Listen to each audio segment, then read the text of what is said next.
Triomphe Congo TV est une chaîne d'analyse politique, économique, sociale et culturelle. Congolais de partout, aimez votre chaîne, abonnez-vous, likez et activez la notification. Vous voulez avoir l'information?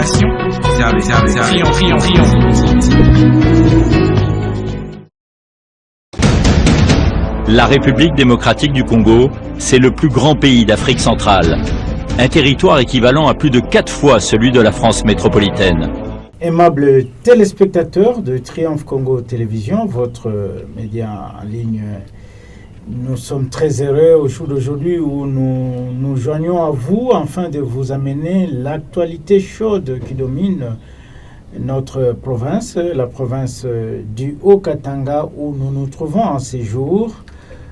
La province du Haut-Katanga est dominée au jour d'aujourd'hui par les élections des sénateurs et gouverneurs au niveau de l'organe délibérant de l'Assemblée provinciale du Haut-Katanga. Pas plus loin que hier vendredi et hier jeudi, c'était le début de la campagne électorale où nous allons assister à 36 candidats sénateurs et 16 candidats gouverneurs qui vont compatir afin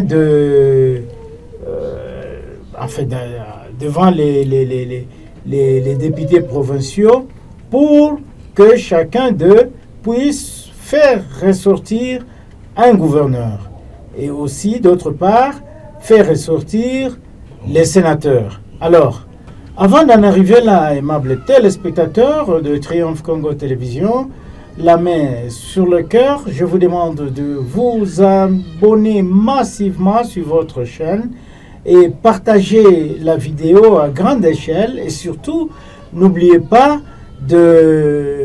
d'activer la cloche de notification afin que vous puissiez recevoir tout ce que nous aurons à produire sur cette chaîne, cette chaîne média en ligne.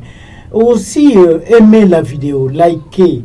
Aimez la vidéo parce que cela va beaucoup nous protéger par beaucoup des astuces qui peuvent venir de gauche à droite. Alors, en parlant des élections des sénateurs et gouverneurs dans la province du Katanga où la campagne a commencé le jeudi 25 avril et va se clôturer le samedi, c'est-à-dire le 27 avril à minuit. Pour en parler de tout ça, j'ai à mes côtés un invité, un habitué de Triomphe Congo, c'est Etienne Mabimbi Ouamabimbi. Avec lui, nous allons essayer de faire les analyses de ce qui s'est passé et vous donner la vraie actualité. Alors, Etienne Mabimbi, bonjour.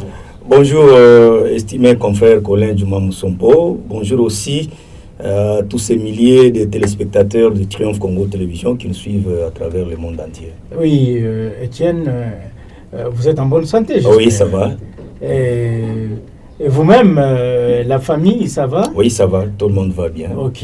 Mais Etienne, vous avez assisté à la campagne électorale des candidats sénateurs et gouverneurs. Qu'est-ce qu'on peut comprendre? Quelle analyse faites-vous de ces débuts de campagne? Merci beaucoup pour cette question. Il y a certaines constatations. Parce que Triomphe Congo Télévision était de la partie pour assister un peu à ce lancement de la campagne électorale des élections sénatoriales et des gouverneurs et vice-gouverneurs qui aura lieu le 29 avril, donc la fin de ce mois. La première constatation est que vous allez voir devant le bâtiment du 30 juin, le siège même de l'Assemblée provinciale, des calicots, des affiches en grand nombre, mais vous allez voir que la plupart des affiches, ce sont les affiches du gouverneur sortant. Donc il n'y a pas d'autres candidats? Il y a d'autres candidats, mais il y a plusieurs affiches. Banderoles, calicots. Hein. Ça signifie quoi? On n'arrive pas à comprendre et ça fait peur.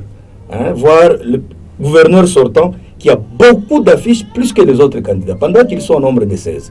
Là, c'est la première constatation, et on comprend facilement que c'est le principe du ticket gagnant qui a toujours été chanté à longueur de journée, oui. ticket gagnant, voilà un peu. C'était la première constatation. Deuxièmement, en ce qui concerne les 36 candidats sénateurs, vous allez vous rendre compte que la plupart des figures sont moins connues en province. Et même des noms, les soi-disant candidats, sénateurs, candidats gouverneurs, parce qu'ils sont au nombre de 16. Mais vous allez voir que les affiches qui sont là, devant le bâtiment du 30 juin, ce sont des personnes moins connues politiquement en province. Ça, c'était la deuxième constatation. Mais vous parlez de moins connus, mais oui. Je vois l'affiche du candidat Salomon Escadé. Oui, je dis bien, je suis précis. Il est connu. Je me suis précisé. Il y a plusieurs affiches. Parmi les 16 candidats gouverneurs et 36 candidats sénateurs, les affiches qui sont là-bas, devant le bâtiment, ce sont des figures moins connues en province sur le plan politique. Vous voyez un peu. Et il y a aussi cette expression-là. Les gens se demandent, au niveau de l'Assemblée provinciale, on se demande tous, qui a exprimé le besoin pour avoir gouverneur, vice-gouverneur, sénateur? Qui exprime réellement le besoin? La question, vous voulez dire quoi? Je veux dire par là que les députés provinciaux, qui sont les élus du peuple, ont oublié quelque chose. Pourquoi je le dis? Pour eux, ils disent que choisir le gouverneur, les sénateurs, c'est notre apanage. Bien sûr, mais vous êtes partis aux hémicycles au nom de qui? Parce que selon la un peu votre par rapport à la Constitution, ce n'est pas la population qui est censée élire les gouverneurs ni les sénateurs. Oui. Ce sont les élus des élus qui doivent maintenant le faire. Mais à ce jour où l'on voit les calicots qui sont exprimés là-bas, la campagne qui est lancée, les députés provinciaux se disent que nous avons déjà nos tickets gagnants. Donc nous allons faire ce que bon nous semble, personne n'a le droit de nous imposer. Donc, ouais, un peu. Il y a pas... Pendant que eux, ce sont les représentants de la population. S'il fallait demander à la population d'élire les gouverneurs ou les sénateurs, on pouvait le faire. Mais la Constitution ne donne pas le droit. Ce sont les députés provinciaux qui sont censés nous représenter au niveau de l'Assemblée provinciale pour faire un bon choix. Donc parce que le gouverneur n'est pas là pour les députés. Le gouverneur est là pour toute la province. Oui, vous voulez dire, Etienne, que il y a un candidat déjà dans le... Oui, qui est dans le... l'Union sacrée, on dit que c'est un ticket gagnant. Le principe du ticket gagnant, je pense que ce principe-là doit disparaître. Il n'y a même pas la conscience. Il n'y a plus la conscience. Donc, j'ai appris le président de la CENI, quand il a lancé la campagne au niveau du CASA, il a dit, mais je crois que au niveau de l'organisation de ces élections sénatoriales et des gouverneurs, il y a une fraude en gestation qui est préparée. Et je mets en garde toutes les assemblées provinciales qui peuvent se lancer dans cette opération. Vous voyez déjà. Donc ça peut être aussi la même logique. Oui, exactement. Parce que vous allez voir l'ambiance au niveau de cette plénière d'hier. Donc les députés sont rassurants. Ils se disent que nous avons déjà les tickets gagnants. Donc c'est une campagne électorale bien sûr qui est lancée sur le plan technique, sur le plan formel, mais à leur voir comme ça, ils se disent déjà que nous avons déjà notre ticket gagnant. Et là c'est horrible. Bon, vous dites il y a un ticket gagnant. Oui. Et là, ça frise même la morale de la population. Parce oui, que bien entendu. Il faut avoir, la population a besoin d'un candidat qui doit amener la province vers le développement. Est-ce que s'ils ont un ticket gagnant, c'est-à-dire qu'ils cherchent à conserver quelque chose? Non, c'est clair. Parce que vous allez voir sur la liste de l'Union sacrée, il y a déjà le ticket gagnant selon eux, selon leur slogan. Ils disent que c'est Jacques Yabou Lakato, le gouverneur sortant, colistier avec le maire de la ville, Martin Kazembe Choula, ticket gagnant pour le compte de l'Union sacrée. Mais est-ce que... Et les autres 14 candidats, ils viennent en promenade de santé. Mais est-ce que Jacques Yaboula, gouverneur, deuxième mandat, est-ce que ça ne sera pas habiller Saint-Paul pour habiller Saint-Pierre? Parce que nous avons vu que jusqu'au jour d'aujourd'hui, les gens continuent à réclamer les arriérés de 6 mois de salaire. Bien entendu, pas seulement ça, c'est même au niveau de l'Assemblée provinciale. Oui, là c'est plus pire. Oui, ils ne sont pas payés. Au gouvernorat, n'en parlons même pas. Mais comment garder un monsieur comme ça? Non, parce qu'il est ticket gagnant sur la liste de l'Union sacrée. C'est ça le problème. C'est-à-dire, ça ne sert à rien d'organiser les élections. Voilà, c'est ça que je disais que les élections, la campagne a été lancée, bon, ça c'est la CENI selon son calendrier. Hein, la CENI a dit qu'il faut organiser maintenant la campagne, tout ça pour les élections. Mais avoir les choses, c'est le ticket gagnant. Et l'Union sacrée qui est là. pourtant, le Haut-Katanga a besoin de voir une nouvelle figure Par exemple, sur l'avenir Kasavubu. nous avons plusieurs candidats qui sont là, Qui sont on va aussi voir sur les compétents. affiches, Qui sont compétents. qui sont compétents, mais ils n'ont pas Est-ce que c'est accès parce que est-ce que ils ne sont pas sur le ticket gagnant. Bon, vous dites qu'ils ne sont pas des tickets gagnants. Ouais. Est-ce que vous voulez nous dire que les candidats de l'Union sacrée, il est plus compétent que les autres, c'est ça? Pas justement, parce que il y a à boire et à manger là-dessus. Moi, je pense qu'il faut réfléchir en termes de bilan. En termes de bilan. Parce que, après vous, qu'est-ce que la population du Haut-Katanga peut garder comme souvenir? C'est ça. Nous avons vu au gouvernorat de province, plusieurs gouverneurs se succéder. Et chaque gouverneur laissait des empreintes. Et votre Ouais, crainte, c'est quoi, vous? La crainte qui est là est que, d'abord, au sein de l'UDPS, nous savons très bien que l'UDPS a beaucoup de candidats, beaucoup de députés, bien sûr, au niveau national, même au niveau provincial.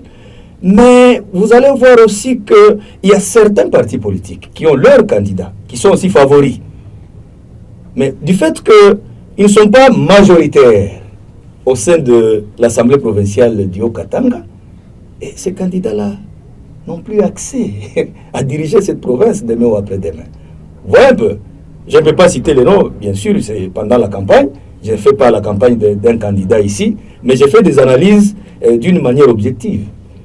Oui, vous faites des analyses d'une manière objective. Est-ce que cette crainte que vous avez, vous la trouvez aussi au niveau des candidats sénateurs? Est-ce que ça sera la même chose, les tickets? D'abord, je vous ai dit dans mon prélude que j'étais sur place, j'ai vu sur le 36 candidats sénateurs, 4 seulement étaient présents.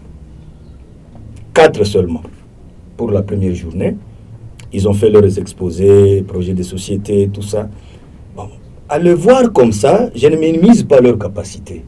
Donc ce sont des chercheurs d'emploi. La plupart, ce sont de jeunes gens qui ont terminé les études universitaires, peut-être à gauche, à droite. Et aujourd'hui, ils se présentent comme candidats sénateurs. Il n'y a pas de gros poids. Il n'y a pas le poids politique n'est pas vraiment représenté. Pendant que ce sénateur-là va représenter toute une province au niveau national. Maintenant, à quoi bon prendre quelqu'un qu'on ne connaît pas bien, quelqu'un qui n'a pas un parcours politique en province, parce qu'il s'est pointé, parce qu'il est de l'Union sacrée, et directement il va représenter les 6 territoires du Haut-Katanga au niveau national, au niveau du Sénat, qui est la chambre haute au niveau du Parlement. Oui, c'est ça la crainte aussi. Et par là, vous voulez dire que le Katanga ne sera pas bien représenté au niveau... En tout cas, je n'arrive pas à confirmer cela, mais d'entame, ce que nous avons vu hier, ce que nous avons assisté au niveau de l'Assemblée provinciale, les 4 candidats sénateurs qui sont passés là, à mon humble avis, c'est sans espoir. C'est sans espoir, Étienne. Alors, qu'est-ce que nous pouvons... nous sommes en train de chuter avec notre mission. Qu'est-ce que nous pouvons conclure sur ces élections des sénateurs et gouverneurs? Vous qui avez passé toute la journée au niveau de l'hémicycle en train de couvrir cet événement de grande importance. Ce que je veux dire, c'est une interpellation à tous les honorables députés provinciaux qui représentent la population des 6 territoires de la province du Haut-Katanga.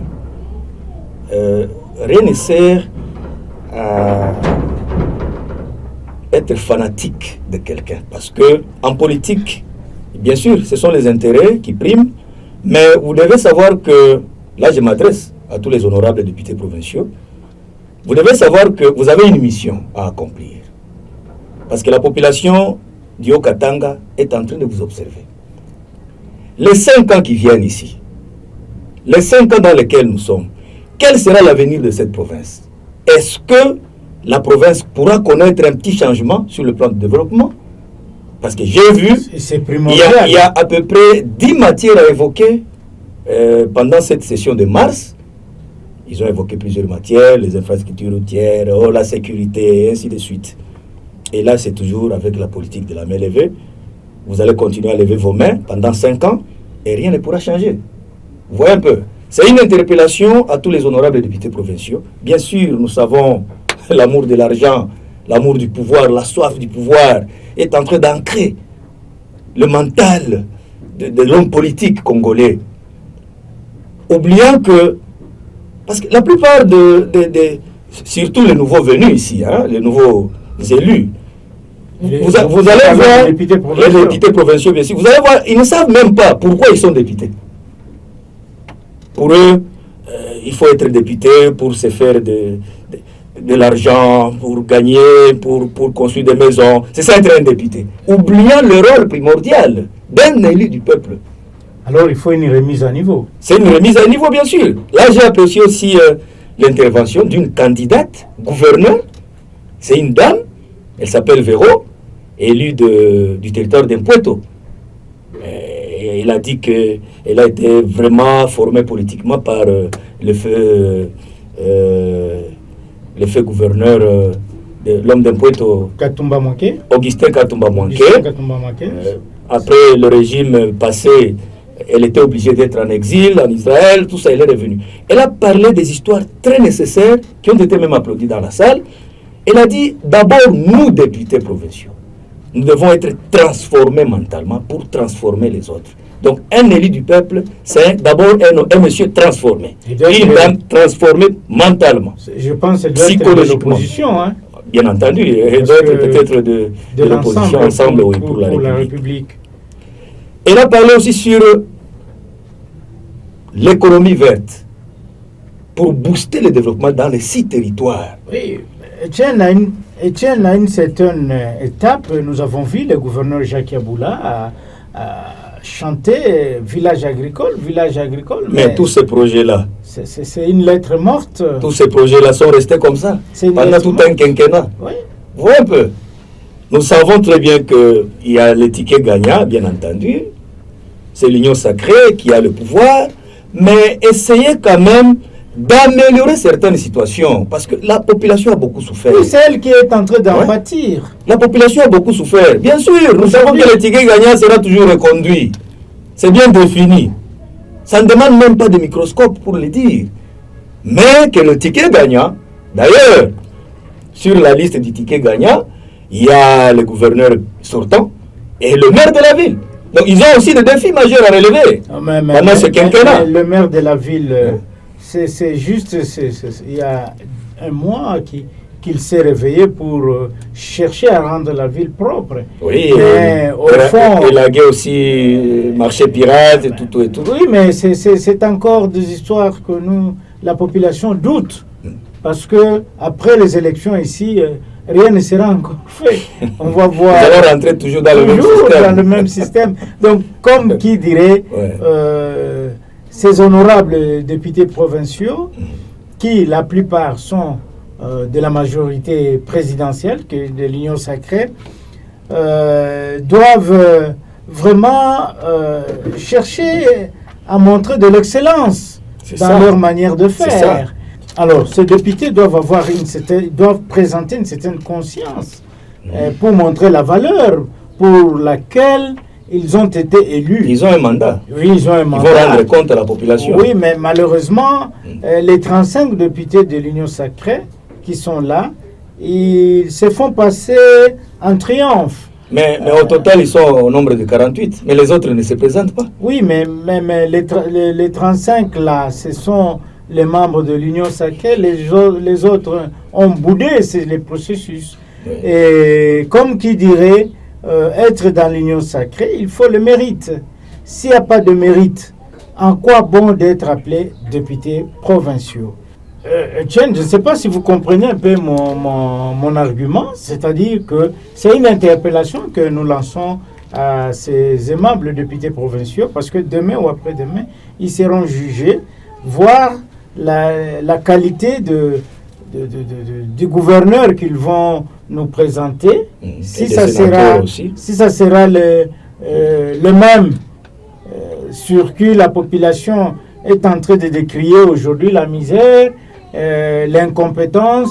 Voilà, nous chutons par ces mots d'interpellation à ces honorables députés qui ne puissent pas prendre l'hémicycle comme un lieu de triomphalisme, mais qu'ils nous démontrent de quoi ils sont capables de faire. Je pense que c'est ça, Étienne. Oui, c'est ça. C'est une interpellation. 5 ans, c'est dans peu de temps, ça va finir. Vous allez encore rentrer en 2028 pour dire que votez-moi, je suis votre fils. Votez-moi, j'ai fait ceci. C'est une interpellation à tous ces honorables députés provinciaux qui doivent prendre les histoires en main d'une manière sérieuse. Voilà, aimable. La population est en train de leur regarder. Oui, la population est en train de leur regarder, Étienne. Aimable téléspectateurs de Triomphe Congo Télévision, nous voici arrivés à la fin de notre émission d'aujourd'hui. Il ne me reste plus qu'à vous dire merci de nous avoir suivis. Triomphe Congo TV est une chaîne d'analyse politique, économique, sociale et culturelle. Congolais de partout, aimez votre chaîne, abonnez-vous, likez et activez la notification. Vous voulez la bonne information? Triomphe.